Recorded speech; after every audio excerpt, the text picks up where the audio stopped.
Time is the only currency you cannot earn back, yet people gamble their lives to save a few seconds. Today, we examine 6 fatal cases where the desperate rush to beat the clock ended in absolute mechanical destruction. This is a clinical study of human impatience. Never bypass safety protocols. Physics never negotiates, and the machine always wins the tie. November 18, 2007. The commercial-grade 12-inch drumwood chipper is a terrifying marvel of modern engineering designed to consume solid wood instantly. On a suburban street littered with branches from an autumn windstorm, its deafening mechanical roar filled the crisp afternoon air. The atmosphere smelled sharply of fresh pine sap and atomized diesel fuel. At the back of the massive orange machine stood 42-year-old municipal landscaper Arthur Hayes. Inside the heavy steel housing, a massive metal cylinder equipped with thick steel knives spins at an astonishing 2,000 revolutions per minute. But the true danger lies right at the entrance. To pull heavy branches into the spinning blades, the machine uses 2 massive hydraulic feed rollers. These heavy metal cylinders are covered in sharp steel teeth. They clamp down on the wood and automatically drag it forward with thousands of pounds of relentless pulling force. Once these hydraulic rollers grab an object, the machine will not let go. Arthur was exhausted. He was at the very end of a grueling 10-hour shift clearing fallen debris. His thick canvas work pants were covered in dirt and sticky sap. There was only one single piece of wood left to process. It was a thick, awkwardly twisted oak branch. Arthur shoved the branch into the wide metal feeding chute. The heavy hydraulic rollers grabbed the wood, but a twisted knot caught violently on the edge of the metal hopper. The branch stopped moving forward. The strict safety protocol for this exact situation is completely non-negotiable. The operator must step away, reach into the side compartment of the truck, and use a specialized plastic tamper pole to push the stuck wood safely into the machine. This ensures human hands and feet never enter the dangerous feeding zone. But walking around the heavy truck to retrieve the simple safety tool would take approximately 20 extra seconds. Arthur was tired, cold, and entirely focused on going home. He made a fatal decision based on a profound underestimation of hydraulic speed. He decided to leave both of his hands firmly on the outer edge of the metal hopper. He lifted his right leg off the asphalt. He perfectly balanced his weight on his left foot. He blindly thrust his heavy leather work boot directly into the vibrating metal chute. He intended to give the stuck oak branch one quick, aggressive kick to dislodge it from the metal edge. He believed his human reflexes were vastly superior to the machine's mechanical grip. He fully expected to kick the wood and instantly pull his foot back to absolute safety. It was a massive mathematical error. Arthur's heavy leather boot struck the back of the oak branch perfectly. The wood splintered loudly and shot forward into the spinning drum. But as the branch moved, Arthur's heavy boot slipped off the smooth, freshly peeled bark. His foot slid 4 inches forward. It passed deeply into the absolute danger zone. At that exact microsecond, the heavy top hydraulic feed roller slammed down. The aggressive steel teeth of the heavy roller instantly grabbed the thick, reinforced canvas fabric of Arthur's work pants. Time suddenly dilated into a terrifying crawl. The hydraulic machine did not feel pain, and it did not hesitate. The feed roller operates at a constant, unstoppable rate of pulling speed. It generates over 3,000 pounds of gripping force. The steel teeth instantly locked onto the heavy fabric. The machine forcefully pulled Arthur's right leg forward. The sudden, immense mechanical drag instantly destroyed his precarious balance. He tried frantically to pull his leg backward. He gripped the outer edge of the metal hopper with both hands, his knuckles turning totally white. But a human being cannot physically win a tug-of-war against an industrial hydraulic system. The mechanical force was overwhelmingly superior to human muscle. He was violently yanked forward. His chest slammed hard against the cold metal edge of the feeding chute. The heavy hydraulic rollers effortlessly pulled him past the absolute safety threshold. The physical laws of industrial machinery are mathematically absolute. The kinetic energy generated by the steel drum, rotating at 2,000 revolutions per minute, was instantly transferred. The physical outcome was instantaneous and completely catastrophic. The human body is entirely incapable of withstanding such extreme mechanical forces. Arthur sustained catastrophic, non-survivable trauma to his entire physical frame. The overwhelming transfer of kinetic energy instantly compromised his central nervous system. All electrical activity in his brain ceased completely in a fraction of a millisecond. The massive trauma resulted in a perfect and instantaneous loss of consciousness. Total cardiac arrest occurred simultaneously. There was absolutely no time for the human brain to process the event. Fatal injury was absolute and immediate. The heavy diesel engine of the massive machine briefly dropped in RPMs due to the sudden mechanical resistance. A thick cloud of black diesel exhaust puffed briefly from the high metal smokestack. Then, the powerful internal governor automatically adjusted the fuel intake. The massive engine quickly revved back up to its normal, deafening operating speed. The machine continued to operate at maximum capacity, venting exhaust into the cold afternoon air. The suburban street remained perfectly quiet, masked entirely by the roaring engine. Resting quietly on the cold black asphalt, just a few feet away from the vibrating orange machine, Arthur's bright yellow plastic safety earmuffs lay completely abandoned. They had been silently knocked off his head during the sudden, violent struggle against the hydraulic force. July 12, 2008. 28-year-old deckhand Elias Thorne stood near the bow of a 10,000-ton freighter, completely exhausted.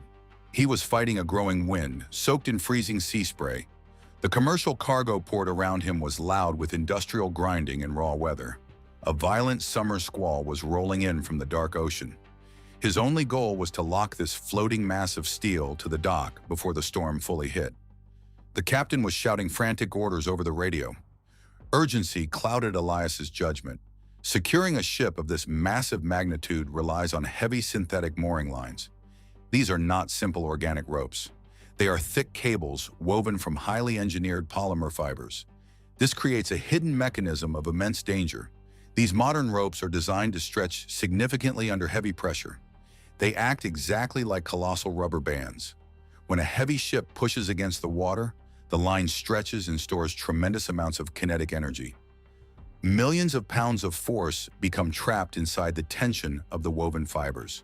The mooring process requires total spatial awareness. Elias grabbed the heavy end of the bowline. He heaved the thick loop over the ship's railing down to a waiting dock worker. The heavy eye caught securely onto a rusted iron bollard on the pier. But the slack line remaining on the ship's deck twisted abruptly. A massive, lazy loop of white rope formed a circle on the wet steel plating. In maritime terms, this dangerous loop is called a bight. It was a common, annoying foul. Elias needed to clear the jam immediately to feed more line through the metal chocks. He had a brief choice. Walking carefully around the outside perimeter of the tangled rope would take 3 seconds. Stepping directly into the center of the open loop to reach the twisted knot would take 1 second. The cold rain began to sting his face. He chose speed over basic safety protocol. It was a fatal compromise. Elias stepped his heavy rubber boots squarely into the center of the slack circle. He bent down, extending his bare hands to untwist the stiff synthetic fibers. He never even touched them. At that exact microsecond, the dark ocean delivered its payload. A massive rogue wave pushed violently ahead of the storm front, slammed into the broadside of the cargo ship's hull. The 10,000-ton vessel surged heavily away from the concrete dock. The distance between the ship and the pier expanded by 3 feet in a single heartbeat. The slack in the heavy line vanished instantly. Time slowed to an agonizing crawl. The loose loop on the deck snapped shut with the blinding speed of a steel spring. It acted like a flawless mechanical snare. The thick polymer line violently constricted around Elias's lower leg. The human brain requires about a quarter of a second to process a visual threat. The rope tightened in less than half that time. The ship's incredible mass transferred 50 tons of pulling force directly into the sudden knot. Elias was instantly swept off his feet. The rapidly stored kinetic energy launched him backward with the horrifying velocity of a fired projectile. The human body is entirely defenseless against extreme industrial physics. He was whipped violently across the slick, wet deck. He impacted the solid steel wall of the ship's forward bulkhead. The collision was absolute. He sustained instantaneous, catastrophic, blunt force trauma to his cranial structure and cervical spine. The devastating transfer of kinetic energy compromised his central nervous system entirely. All electrical activity in his brain ceased upon the moment of impact. Fatal injury was perfectly immediate. There was no suffering, only a sudden and permanent cessation of biological function. The heavy freighter finally reached the absolute end of its leash. It settled heavily back against the wooden dock fenders with a long, agonizing groan of stressed metal. The storm finally broke over the port. Heavy sheets of rain began to violently wash over the gray deck. The white mooring line hummed a low, tight note in the howling gale. It held the massive ship perfectly secure against the rising tide.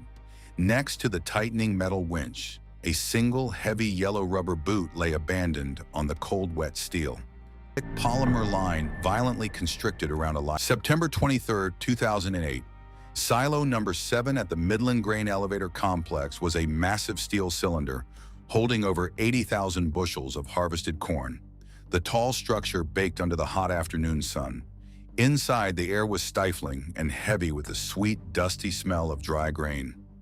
Deep at the very bottom, a heavy mechanical auger was quietly humming. It was a giant metal screw, slowly drawing the corn out through a heavy funnel to load a waiting freight train. 34-year-old David Miller stood on the narrow metal catwalk near the top roof hatch. He was exhausted. He was sweating completely through his heavy denim work shirt. He was also deeply annoyed by a severe production bottleneck. The flow of grain had completely stopped. The train was waiting, but nothing was coming out of the chute. He shined his heavy flashlight down into the dark, dusty cavern. 50 feet below, the surface of the yellow corn looked perfectly flat and completely solid. He faced a very common and incredibly deadly agricultural hazard. It is known in the farming industry as grain bridging. When stored grain gathers too much moisture from the humid air, the individual kernels begin to stick together. They slowly form a thick, hardened crust across the entire interior width of the steel silo. Meanwhile, the powerful machine at the bottom keeps emptying out all the loose, dry grain underneath. This mechanical process creates a massive, hidden, empty cavern directly below the solid top crust. It looks exactly like a safe, stable floor. In reality, it is a fragile ceiling hanging over a dark, empty void. The strict safety protocol for this specific situation is absolute. A worker must put on a full-body harness. They must firmly attach it to a heavy mechanical safety winch before ever opening the hatch. But retrieving that heavy safety gear from the distant equipment shed would take at least 30 minutes.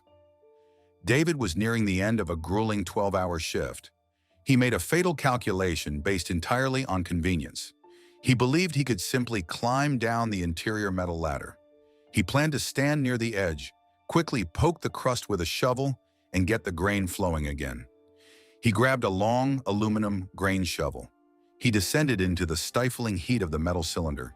His heavy leather work boots touched the hardened surface of the corn. It felt incredibly solid. It perfectly mimicked the absolute stability of a concrete floor. He felt completely safe. He took 3 deliberate steps away from the safety of the metal ladder.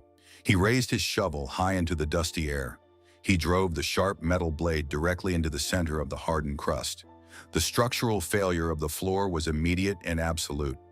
The hardened grain bridge fractured into dozens of massive pieces. The illusion of a solid floor vanished in a fraction of a second. Thousands of tons of suspended corn suddenly collapsed downward to fill the massive empty void below. David dropped instantly into the dark hole. Time dilated as the terrifying physics of flowing grain took control. Moving corn does not act like a solid object. It acts exactly like a heavy, dry liquid. The collapse created a violent, swirling funnel effect. David was instantly buried up to his waist. He dropped the shovel and threw his arms out wildly. He tried desperately to grab onto anything solid, but there was nothing around him but thousands of shifting, sliding kernels. The immense downward flow pulled him deeper with terrifying speed. Within 3 seconds, the grain reached his chest. The physics of grain entrapment are mathematically brutal and completely unforgiving. A single cubic foot of corn weighs about 45 pounds. Once buried to the chest, a human body faces hundreds of pounds of relentless, compressive pressure from all sides. Every single time David exhaled, the immense weight of the surrounding grain instantly shifted inward. The tiny kernels filled the microscopic space his shrinking rib cage left behind. When his brain desperately signaled his lungs to expand and inhale, the incredible physical pressure simply did not allow his chest to move outward. He could not draw in a single breath. The human body is completely incapable of fighting this relentless mechanical compression. The immense weight essentially locked his skeletal structure in place. He experienced rapid and severe oxygen deprivation. The heavy pressure on his torso caused instantaneous compression, asphyxiation. His central nervous system rapidly shut down to protect itself. Loss of consciousness occurred in less than 30 seconds. The severe lack of oxygen quickly triggered sudden cardiac arrest. Fatal injury was absolute and irreversible. He sank completely below the dusty surface, leaving no trace behind. The massive metal silo fell completely silent. The only sound was the low, steady vibration of the heavy steel auger grinding away at the very bottom. High above, on the narrow metal catwalk, David's heavy flashlight sat perfectly balanced on the handrail. It cast a single bright beam of white light down into the dark dust. It illuminated a perfectly smooth, completely undisturbed sea of golden corn. Unforgiving, a single cubic foot of corn. April 7, 2003. 40-year-old machine operator Thomas Vance stood at his workstation, highly stressed and deeply worried about his daily production quota. The thick concrete floor beneath him vibrated heavily every 4 seconds. The air in the automotive stamping plant was overwhelmingly thick with the bitter smell of heated hydraulic fluid and atomized machine oil. He was monitoring the rhythmic cycle of a custom 500-ton hydraulic press, designed to crush flat sheets of raw metal into curved car doors. The factory floor operated under a harsh management philosophy. Any worker who halted the main production line for more than 5 minutes received a severe formal reprimand. A minor mistake was about to force Thomas into a terrible mental calculation. While inspecting a freshly stamped steel panel, his grip slipped. His expensive, heavy digital measuring caliper fell directly into the danger zone. It landed squarely on the oily surface of the lower steel matrix. The machine was currently in its upward cycle. Thomas knew exactly what the strict safety protocol demanded. He was supposed to press the large red emergency stop button. He then had to walk to the main electrical panel, cut the power, and attach a physical padlock to the breaker switch. This procedure is universally known as safety lockout. It guarantees that a machine cannot move while a human is inside it. But completing this vital safety routine would take at least 15 minutes. The entire assembly line would loudly grind to a halt. His supervisor would instantly demand answers for the delay. Thomas decided to gamble with industrial physics to save his perfect job record. He believed he could outrun the automated timer. The press operated on a rigid 4-second continuous cycle. It spent 2 seconds rising, paused for 1 second at the top, and spent 1 second violently slamming downward. Thomas grabbed a long wooden floor mop leaning against a nearby metal toolbox. He quickly ran to the unguarded rear discharge chute of the massive machine. He intentionally bypassed the primary infrared safety sensors located at the front loading bay. He aggressively leaned his upper body halfway into the dark, oily cavern between the massive steel jaws. He extended the wooden mop handle to quickly sweep the dropped metal tool off the heavy, lower die. Time suddenly dilated. Thomas severely miscalculated the internal rhythm of the machine. The heavy hydraulic ram had already reached the absolute top of its cycle. It was currently sitting in its brief 1-second pause. Thomas aggressively hooked the wooden mop handle around the caliper, but the wet wood slipped violently on the machine oil. He lost his balance slightly. He instinctively leaned forward to brace himself against the lower steel matrix. His torso was now positioned directly beneath the suspended ceiling of solid steel. At that exact microsecond, the internal electrical relay clicked shut. The automated control board commanded the machine to strike. 500 tons of immense hydraulic pressure were instantly released. The massive upper die descended with terrifying, unstoppable speed. The human body simply does not exist in the mathematical equation of a heavy hydraulic press. It is a machine designed to effortlessly alter the molecular shape of cold steel. Thomas had absolutely no time to react. The heavy steel ram closed the gap in exactly 1 second. The immense mechanical force trapped his upper torso directly against the unyielding lower matrix. The physical outcome was instantaneous and absolute. He sustained catastrophic, non-survivable, blunt force trauma. The extreme hydraulic pressure caused immediate structural failure of his entire skeletal system. His central nervous system was instantly neutralized by the overwhelming transfer of kinetic energy. All biological functions ceased simultaneously. Loss of consciousness and complete cardiac arrest occurred in a fraction of a millisecond. There was no pain, simply an immediate erasure of life by an uncaring industrial force. The massive press hit the bottom of its stroke with a deafening metallic thunderclap. It effortlessly completed its automated task. The heavy steel ram then quietly reversed its internal hydraulic flow. It slowly rose back, up to the top of the cycle. It hissed loudly as it released hot pressurized air. The factory floor continued its deafening roar, completely unaware of the localized tragedy. Down in the dark, oily center of the heavy machine, the expensive digital caliper lay completely flattened. It was now a twisted, unrecognizable ribbon of silver metal. Beside it, the splintered wooden handle of the floor mop rested quietly in a shallow pool of warm hydraulic fluid. It does not exist in the mathematical equation of a February 12, 2011. The Blackwood Mountains ski resort was rapidly disappearing into a freezing winter blizzard. The late afternoon sky was a dark, heavy gray. The ambient temperature had plummeted to -10 degrees Fahrenheit. Wind whipped wet, heavy snow across the completely deserted base station. High above, the massive steel machinery of the primary quad chairlift groaned loudly against the extreme weather. The heavy diesel backup generator hummed with a deep, chest-rattling vibration. 22-year-old snowboarder Julian Vance was frantically running through knee-deep snow toward the loading terminal. His leg muscles burned with intense fatigue. He was desperate to catch the very last chair up the mountain to reach his remote cabin. The only alternative was a brutal 40-minute hike up a steep, unlit maintenance road in a deadly whiteout. He arrived at the base station exactly 2 minutes too late. The lift operator had already retreated inside the heated control shack. The metal loading turnstiles were securely locked, and a heavy red chain hung across the snowy ramp. However, the lift system was still running. A ski lift must continue cycling even after closing to passengers in order to return the empty chairs to the upper parking rail. The absolute heart of this mechanical system is the bull wheel. It is a colossal, horizontally mounted steel wheel, measuring 15 feet across. It tightly grips the heavy steel haul rope. It uses immense engine power to continuously pull the steel cable around in a massive, never-ending loop. Julian stood at the lock gate and watched the empty chairs whipping around the giant spinning wheel. He made a fatal, impulsive calculation based entirely on cold and physical exhaustion. He decided to completely ignore the locked turnstile. He falsely believed he possessed the athletic coordination to run up the icy wooden ramp and jump into a moving chair as it swung around the final curve. He unclipped his snowboard and held it awkwardly under his left arm. He wore a heavy canvas tactical backpack. It was secured tightly across his chest with thick nylon straps and a plastic buckle. Julian ducked under the warning chain and sprinted up the slippery platform. He completely misjudged the terrifying speed of the returning machinery.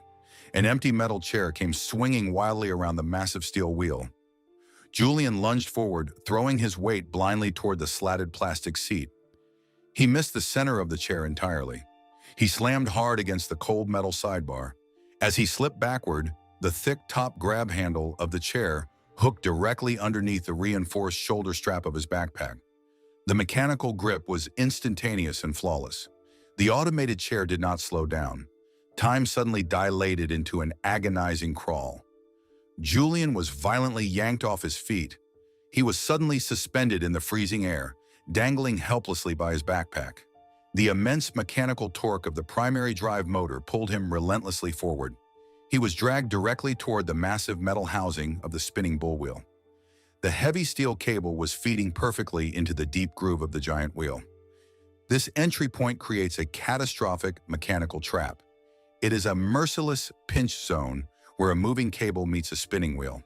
It is designed to forcefully compress anything caught between them with thousands of pounds of mechanical pressure. Julian dropped his snowboard and desperately clawed at his chest buckle, but his own suspended body weight pulled the thick nylon strap perfectly taut. The extreme mechanical tension made it absolutely impossible to squeeze the plastic safety harness to release it. He had exactly 3 seconds before the chair reached the massive steel assembly. The lift operator inside the shack was looking down at a clipboard, completely unaware of the developing tragedy. Julian was pulled headfirst into the narrow, unyielding gap between the heavy steel cable and the grooved edge of the massive bull wheel. The physical laws of industrial machinery are completely unforgiving to human anatomy. The massive drive motor did not stall. The immense rotational kinetic energy of the giant steel wheel effortlessly overpowered his skeletal structure. He was drawn through the tight mechanical clearance. The physical outcome was instantaneous and completely absolute. He sustained catastrophic, non-survivable blunt force trauma to his cranial structure and upper torso. The extreme mechanical compression caused immediate structural failure of his rib cage and spine. The devastating transfer of kinetic energy compromised his central nervous system entirely. All electrical activity in his brain ceased upon the exact moment of impact. Fatal injury was perfectly immediate. Loss of consciousness and complete cardiac arrest occurred in a fraction of a millisecond. There was no prolonged suffering, simply a sudden cessation of biological function. A microsecond later, the lift's automatic safety tension sensor finally detected the abnormal blockage in the bullwheel groove. The automated system immediately cut power to the drive motor. The heavy emergency brakes violently slammed shut. The entire chairlift system groaned loudly and ground to a sudden halt. The metal chairs swung wildly in the howling blizzard.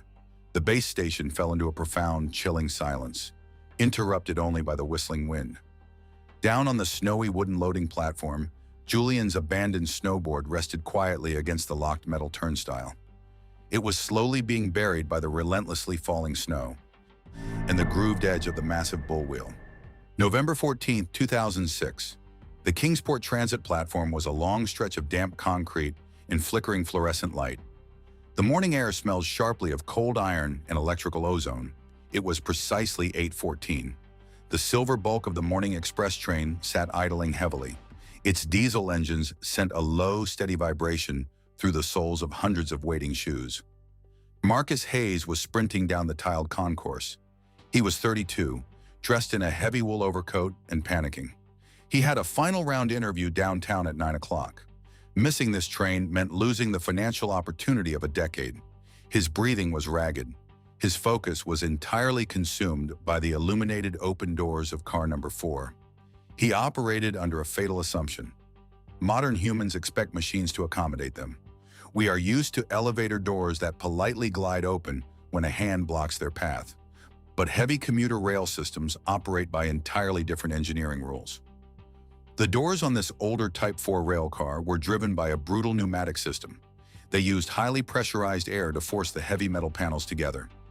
The thick rubber seals along the edges were designed to keep weather out. This created a hidden mechanical trap. If an object is narrow enough, the rubber simply molds tightly around it. The door's internal sensors do not register a blockage. The electrical circuit completes itself. The conductor sees a solid green light on the control panel. The train registers as fully sealed and safe for departure. Marcus reached the yellow warning line just as the double-tone warning chime echoed through the station. The steel panels slid shut rapidly. Desperate, he lunged forward. He shoved his right arm, wrapped in thick wool, directly between the closing rubber gaskets. He expected a sudden hiss of released air. He waited for the doors to bounce back open. They did not budge. The pressurized rubber clamped down on his forearm with the crushing grip of a heavy vise. He tugged sharply backward, but the intense friction of his dense wool coat against the textured rubber locked him securely in place. Deep inside the engine block, massive pistons began to fire. The green departure signal illuminated in the driver's cabin. The 400-ton machine surged forward. Time suddenly dilated. Marcus was no longer a delayed passenger. He was an organic tether attached to a moving mountain of steel. The train reached 5 miles per hour in 2 seconds. Marcus was forced into an awkward sideways sprint along the concrete platform. He slapped his free hand frantically against the cold glass of the window. Inside, a seated passenger looked up from a newspaper, eyes wide with sudden horror. The train accelerated to 10 miles per hour. Marcus's leather dress shoes slapped violently against the wet concrete. Pure panic flooded his nervous system. The human body cannot sustain a lateral sprint while anchored to an accelerating mass. The train hit 15 miles per hour. The physics of the situation became totally insurmountable. Marcus's desperate stride finally broke. His left foot caught the edge of a frozen puddle. The coefficient of friction dropped to 0 instantly. He lost his footing. As he fell, the forward momentum of the train became a violent downward drag. The gap between the edge of the concrete platform and the moving steel undercarriage was exactly 10 inches wide. It was a dark trench filled with exposed bolts, grinding suspension springs, and steel rails. The immense lateral force pulled him directly into this narrow void. He was dragged violently beneath the platform ledge. The rotational energy of the massive steel wheels caught him instantly. The physical limits of the human frame were exceeded in a fraction of a second. He sustained catastrophic blunt force trauma to his upper torso and cranium. The immense kinetic energy compressed his torso against the unforgiving concrete wall. The structural failure of his chest cavity led to immediate and massive internal pressure loss. Fatal injury occurred instantly. His heart stopped before the train had even cleared the station limits. The emergency brakes finally shrieked, sending bright orange sparks flying into the cold morning air. But it was far too late. The massive machine eventually ground to a halt, groaning under its own immense weight. The station fell into a profound, chilling silence. On the platform above, his leather briefcase rested neatly just behind the yellow warning line. The metal clasp had popped open. Crisp white copies of his resume scattered slowly across the damp concrete, blowing aimlessly in the mechanical wind. We all blame the victim until we are the ones running late. So who is the real killer here? The unforgiving machinery, the worker making a split-second error, or the corporate culture that breeds this fatal rushing? Give me your honest verdict in the comments. Subscribe to the channel and like this video before your next shift starts. 10 inches wide. It was a dark trench filled with exposed bolts, grinding suspension springs, and steel rails. The immense lateral force pulled him directly into this narrow void. He was dragged violently beneath the platform ledge. The rotational energy of the massive steel wheels caught him instantly. The physical limits of the human frame were exceeded in a fraction of a second. He sustained catastrophic blunt force trauma to his upper torso and cranium. The immense kinetic energy compressed his torso against the unforgiving concrete wall. The structural failure of his chest cavity led to immediate and massive internal pressure loss. Fatal injury occurred instantly. His heart stopped before the train had even cleared the station limits. The emergency brakes finally shrieked, sending bright orange sparks flying into the cold morning air. But it was far too late. The massive machine eventually ground to a halt, groaning under its own immense weight. The station fell into a profound, chilling silence. On the platform above, his leather briefcase rested neatly just behind the yellow warning line. The metal clasp had popped open. Crisp white copies of his resume scattered slowly across the damp concrete, blowing aimlessly in the mechanical wind. We all blame the victim until we are the ones running late. So who is the real killer here? The unforgiving machinery, the worker making a split-second error, or the corporate culture that breeds this fatal rushing? Give me your honest verdict in the comments. Subscribe to the channel and like this video before your next shift starts.